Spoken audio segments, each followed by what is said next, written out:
Thank you. You're a very understanding chairman. I like that. I like that.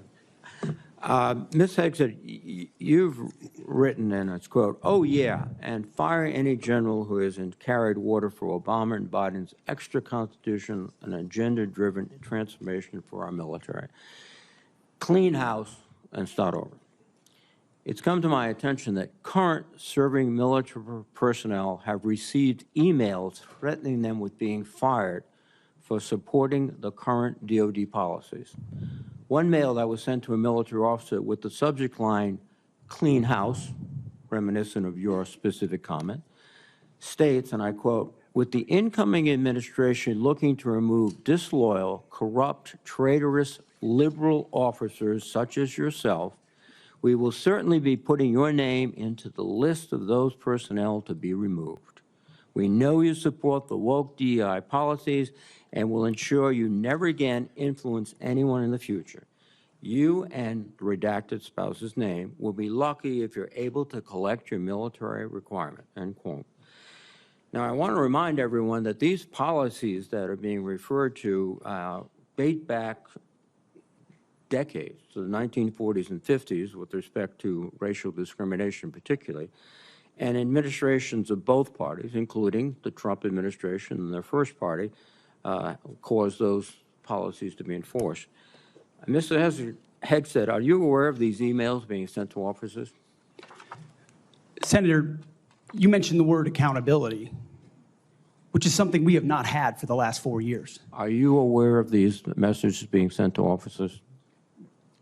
Certainly, I'm not aware of that. It's not one of my efforts, but there's been no accountability for the disaster of the withdrawal in Afghanistan, and that's precisely why we're here today. Excuse me. Is that leadership has been unwilling to take accountability. It's the time to restore that to our most senior ranks. You've written publicly that DEI policy is a distraction and have military personnel walking on eggshells.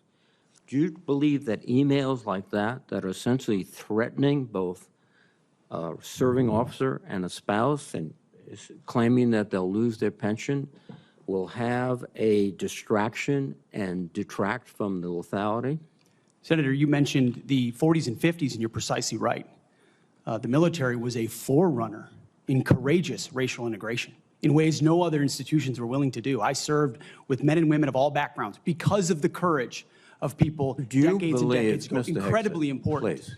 However, the DEI policies of today are not the same as what happened back then. They're dividing troops inside formations, causing commanders to walk on eggshells, not putting meritocracy first. That's the indictment that's made by those serving right now. Excuse me. And why we're having this conversation. All of your public comments don't talk about meritocracy.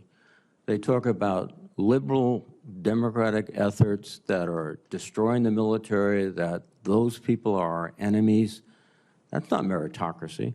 That's a political view. And your goal, as I see emerging, is to politicize the military in favor of your particular positions, which you've outlined extensively, which would be the worst blow to the professionalism of the United States military and would undercut readiness, undercut retention, because I can see officers receiving these emails beginning to wonder very seriously if they should continue. Let me change subject for a moment here. You've been instrumental in securing pardons for several convicted war criminals. In at least 2 of these cases, the military personnel who served in combat with these convicted service members were not supportive of the pardons. They did their duty as soldiers to report war crimes. Your definition of lethality seems to embrace those people who do commit war crimes, rather than those who stand up and say, this is not right. So what's the response to your service members who personally witnessed these and courageously reported them to their superiors?